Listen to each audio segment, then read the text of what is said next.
Rakyat Aceh ini menceritakan seorang pangeran yang berusaha mengambil haknya sebagai putra mahkota. Raja dan Ratu Negeri Alas sudah lama menikah, tapi mereka belum dikaruniai anak. Akhir-akhir ini, Raja sering melamun, cemas memikirkan nasib kerajaan Alas jika mereka tak memiliki putra mahkota. Ratu berusaha untuk menghibur Raja. Kita sudah berusaha keras. Sebaiknya kita bersabar dan terus berdoa, Kanda. Sungguh Kanda beruntung memiliki istri seperti Dinda. Benar, kita tak boleh berhenti berusaha dan berdoa. Semoga Tuhan mengabulkan doa kita. Suatu pagi, Ratu tak enak badan dan tubuhnya lemas.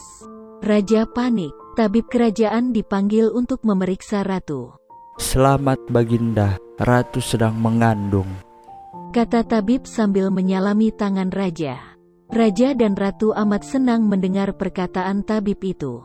Mereka mengucap syukur pada Tuhan. Kabar kehamilan Ratu pun cepat tersebar. Seluruh rakyat bersuka cita. Ratu melahirkan bagi laki-laki yang sempurna, tampan, berkulit bersih, dan berambut tebal. Raja menggelar pesta besar-besaran untuk menyambut putranya. Selain seluruh rakyat, semua hewan dan makhluk halus pun turut diundang. Dalam pesta itu, Raja mengumumkan bahwa putranya bernama Amat Mude. Pangeran Amat Mude tumbuh menjadi anak yang lucu dan pintar. Usianya belum genap 10 tahun ketika sang raja mulai sakit-sakitan dan akhirnya meninggal dunia. Seluruh rakyat berduka. Lalu muncul persoalan, siapa yang akan memerintah kerajaan? Pangeran Amat Mude masih sangat kecil. Karena itu, Ratu memutuskan untuk menyerahkan tahta sementara pada adik raja. Sang paman setuju. Rencananya ia akan memerintah sampai Pangeran Amat Mude cukup umur. Namun, lama-kelamaan sang paman lupa diri. Ia ingin menjadi raja selamanya. Ia lalu mencari cara untuk menyingkirkan Pangeran Amat Mude. Mula-mula kamar Ratu dan Pangeran dipindahkan ke belakang. Lalu sang paman juga mengabaikan kesejahteraan sang Ratu. Ratu yang baik hati tidak berprasangka buruk dan menerima semua perlakuan itu. Suatu hari sang paman mengumpulkan para prajurit dan mengeluarkan perintah. Ajaklah Ratu dan Pangeran berburu ke hutan, kemudian tinggalkan mereka di sana. Bukankah Pangeran Amat Mude adalah putra mahkota negeri Alas? Tutup mulut, akulah Raja Negeri Alas. Laksanakan perintahku atau kalian kuhukum. Akhirnya Ratu dan Pangeran Amat Mude dibuang ke hutan. Pangeran Amat Mude adalah anak yang pintar dan tidak manja. Meskipun hidup di rumah sederhana di hutan, ia tak pernah mengeluh. Ia bahkan sering membantu ibunya mencari makanan atau buah-buahan ke kedalaman hutan. Suatu hari, ketika Pangeran Amat Mude mencari buah-buahan, ia menemukan sungai yang penuh ikan. Dalam sekejap, ia berhasil mengambil beberapa ekor ikan. Sesampainya di rumah, Ratu menyambut hasil tangkapan itu dengan gembira. Saat membersihkan perut ikan, Ratu merasa ada benda keras di dalamnya. Ratu mengira itu adalah telur ikan. Namun setelah diamati, ternyata itu adalah emas. Ratu berteriak, Anakku, cepatlah kemari. Lihat, ibu menemukan sebutir emas di dalam perut ikan ini. Mereka mengucap syukur pada Tuhan. Ratu kemudian menjual emas itu, dan uangnya digunakan untuk membeli rumah yang layak huni. Ia juga membeli selimut dan pakaian baru untuk putranya. Setiap hari pangeran pergi menangkap ikan dan menjual emasnya. Uang mereka menjadi banyak. Sekarang mereka memiliki rumah yang bagus, ternak, dan kebun gang luas. Mereka juga tak lupa membantu orang miskin. Pangeran Amat Mude kini telah dewasa. Kekayaan dan kedermawanannya terdengar sampai ke negeri Alas. Pamannya tak mengira jika dia masih hidup. Dipikirnya Pangeran Amat Mude dan ibunya telah mati diterkam harimau.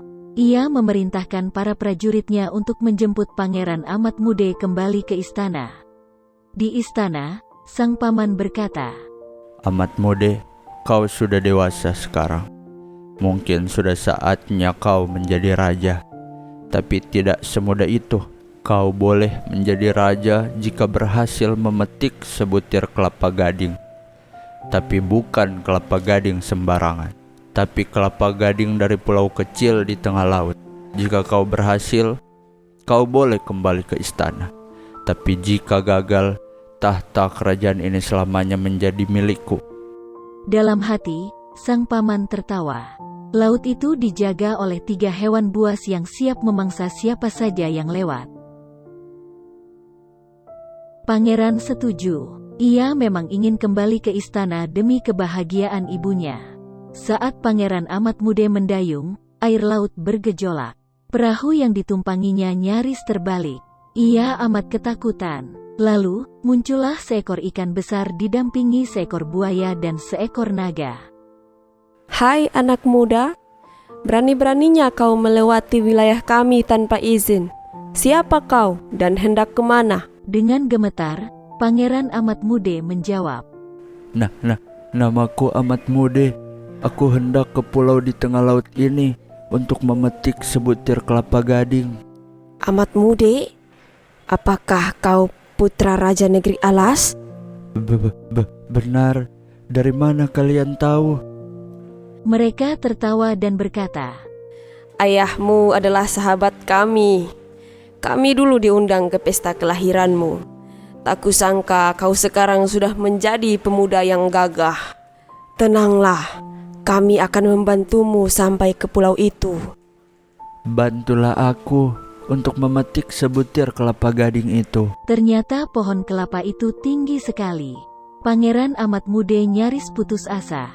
Tiba-tiba ia teringat pada cincin ajaib dan berbisik pada cincin itu. Ajaib, dengan mudah ia berhasil memanjat dan memetik sebutir kelapa gading. Ia mengucap syukur lalu mendayung perahunya pulang. Paman, ini kelapa gading yang paman minta. Sekarang saatnya paman menepati janji. Sang paman heran, bagaimana mungkin Amat Mude bisa kembali dengan selamat? Lalu sadarlah ia, Pangeran Amat Mude memang ditakdirkan untuk menjadi raja. Tuhan selalu melindungi anak itu dari segala niat jahatnya. Amat Mude, kau memang layak menjadi raja. Mulai sekarang, kau adalah raja negeri Alas yang sah. Sejak itu, negeri Alas dipimpin oleh Raja Amat Mude. Ia memimpin dengan arif bijaksana, persis seperti ayahnya.